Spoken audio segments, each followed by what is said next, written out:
अस्सलाम वालेकुम अंकल। वालेकुम अस्सलाम। अंकल आज हमारा सवाल आपसे ये है कि हम बहुत जगहों पे पढ़ते हैं कुरान में बहुत दफ़ा कि ये कहा जाता है कि तुम्हें शऊर नहीं है। ला यशऊरून, यानी तुम्हें शऊर नहीं है। अब एक तो मेरे इसमें दो तीन सवाल आते हैं कि एक तो ये कि शऊर क्या होता है। और किसी ना किसी हर एक इंसान जो कि पैदा होता है वो कुछ ना कुछ बड़ा होता है, अपने वक्त के साथ एनवायरनमेंट में चीज़ों में कुछ ना कुछ लर्न करता है, तो किसी ना किसी तरह से तो वो शऊर रखता है। किसी ना किसी तरह से तो कोई ना कोई समझ तो वो रखता है। तो ये एक डिक्लेयर कर देना कि तुम्हारे पास तो है ही नहीं शऊर, और दूसरा ये कि तुम इसका मतलब इससे यूं महसूस होता है कि हमारे पास चूंकि शऊर नहीं है तो हम बात को समझ ही नहीं सकते। तो जब हम समझ ही नहीं सकते तो क्या कोई खास शख्स ऐसा होना चाहिए जो हमें समझाए। तो इसके लिए शायद हमें बेसिकली ये समझने की जरूरत है कि किस शऊर की बात हो रही है और हमें ऐसा क्यों कहा जा रहा है। तो आप हमें ये समझा दीजिए। हाँ, बहुत ही इसको मैं एक दूसरे अंदाज में लेके चलूंगा और दो मुख्तलिफ चीजें आपको दिखाऊंगा। सबसे पहले तो ये याद रखें कि इसका मादा है शाआरा, शीन आई रा। शाआरा से जब लफ्ज ये शऊर बनता है तो अंग्रेजी में उसको अवेयरनेस या परसेप्टिवनेस कहते हैं। उर्दू में मैं उसको कहूंगा आगाही या इदराक। हम कभी कभी उर्दू जबान में जैसे कहते हैं कि मेरे लाशऊर में था। लाशऊर ये उर्दू का लाशऊर है, ये अरबी का लाशऊर नहीं है। उर्दू के लाशऊर को मैं कहता हूँ सबकॉन्शियस या तहतुशूर या एहसासात के नीचे कोई चीज। लेकिन अरबी में लाशऊर नाम की कोई चीज नहीं।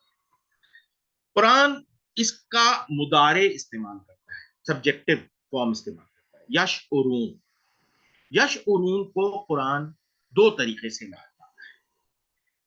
बेशुमार ऐसी आयतें हैं जिनके आगे ला यश उरून, और बेशुमार ऐसी आयतें हैं जिनके आगे मा यश उरून। अब क्या ये दोनों एक ही मानी देंगे? नहीं। ला यश अरून जब कहा जाएगा तो ये एक ऐसा जुमला हुआ होगा जैसे मैं कहूं, मरियम तुम्हें एहसास हुआ? मरियम तुमने फला गलत काम किया, तुम्हें इसका एहसास हुआ? ये जुमला झंझोड़ने के लिए बोला जाता है। अल्लाह पकड़ के हमें दोनों कंधों से इस तरह झंझोड़ते हैं, तुम्हें एहसास हुआ कि तुमने क्या किया? ये है ला यशरून की आयत।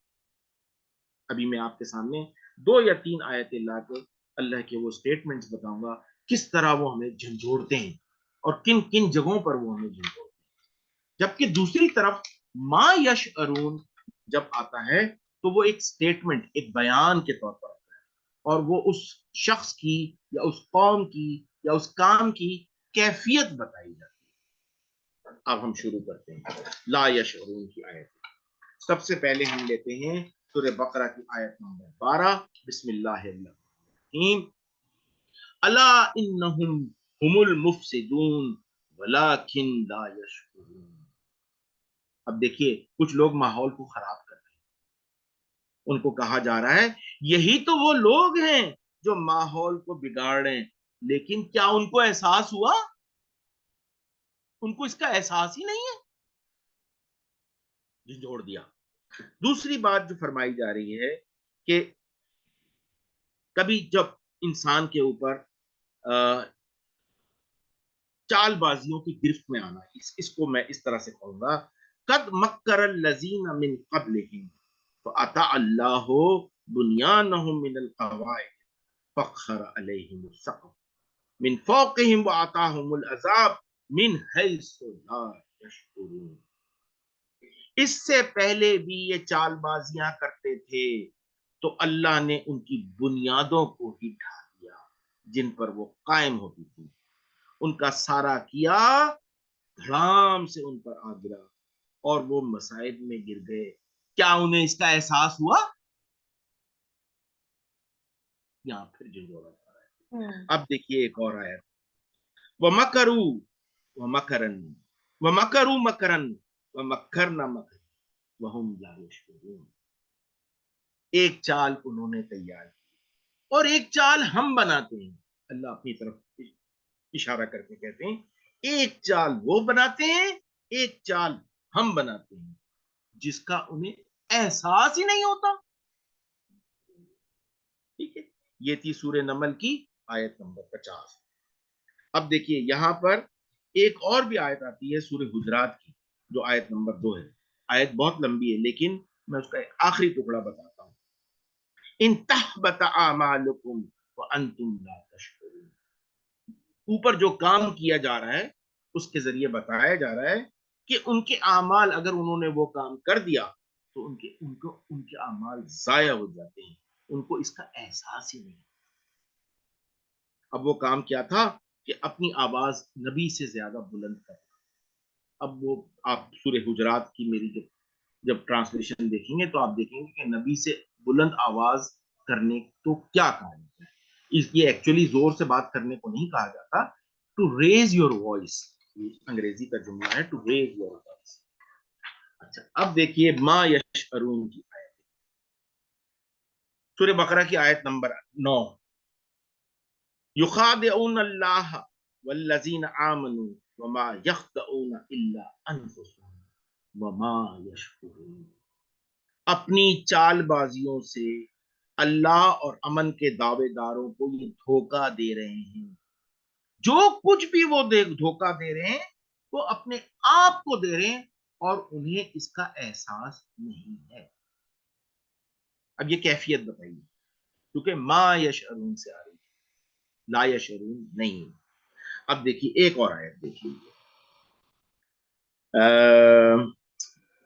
قل لا یعلم, سورہ نمل کی آیت نمبر 65. قل لا یعلم من فی السماوات والارض الغیب الا اللہ وما یشعرون ایان یبعثون. یہ تو دو ٹوک بات ہے کہ جو کچھ بھی آسمانوں اور زمینوں میں اب تک ڈسکور نہیں ہوا ہے, اب تک معلوم نہیں ہوا ہے, اس کا علم صرف اللہ. وہ کب عمل پذیر ہوگا تمہیں اس کا احساس ہی نہیں. یہ سٹیٹمنٹ کے طور پر ما یشعرون کی آیت آتی ہے, اور جب جھنجھوڑا جاتا ہے تو لا یشعرون, وہ جملہ اتنا سخت بن جاتا ہے, تمہیں احساس ہوا, تمہیں نہیں ہوا. اور یہاں کہا جا رہا ہے ما یشعرون میں انہیں احساس نہیں ہوتا ہے. تو اس کا مطلب یہ ہوا کہ اس کا ما یشعرون, اس کا یہ مطلب, یا لا یشعرون, اس کا مطلب ہرگز یہ نہیں ہے کہ ہمیں عقل نہیں ہے. اس کا مطلب یہ کہ ہمیں آگاہی نہیں ہے, ہم اس کا. ایگزیکٹلی, ٹھیک ہے, ایگزیکٹلی. ہمیں یہ اس کے لیے کوئی پی ایچ ڈی کرنے کی ضرورت نہیں ہے ٹھیک ہے. اس بات کو سمجھنے کے ہوں لیے کہ شعور تو جو ہے وہ پڑھے لکھے لوگوں کو ہوتا ہے. نہیں, یہ احساس کی بات ہو رہی ہے, یہ ہوں ادراک کی بات ہو رہی ہے, یہ پرسپٹیونیس کی بات ہو رہی ہے. آپ کو اس بات کا احساس ہوا؟ ہوں یہ ادراک جو ہے یہ کسی بھی کم پڑھے لکھے کو بھی ہو سکتا ہے اگر ہونا ہو تو, اور اگر نہ ہونا ہو تو کسی انتہائی پڑھے لکھے انسان کو بھی نہ ہو. سو بیسیکلی اس کا بہت خوب. تعلق جو ہے وہ ہماری شعور کے ساتھ نہیں ہے, ہماری عقل کے ساتھ نہیں ہے. اس کا تعلق ہماری, جس طرح آپ نے بتایا کہ زندگی کو اور چیزوں کو پرسیو کرنے اور ان سے آگاہی لینے میں ہے, کہ ہم کتنے اس بالکل سے صحیح, آگاہ ہیں. ٹھیک ہے. بالکل درست فرمایا آپ نے. بالکل, اس کے لیے اس شعور کو جاننے کے لیے آپ کو پی ایچ ڈی کرنے کی ضرورت نہیں ہے. مطلق جاہل جو ہے نا, مطلق جاہل ہوں جس کو کتاب بھی پڑھنا نہیں آتی ہے, اسے بھی ان چیزوں کا احساس ہوتا ہے, ہوں آگاہی ہوتی ہے. ہوں ٹھیک ہے. Thank you uncle.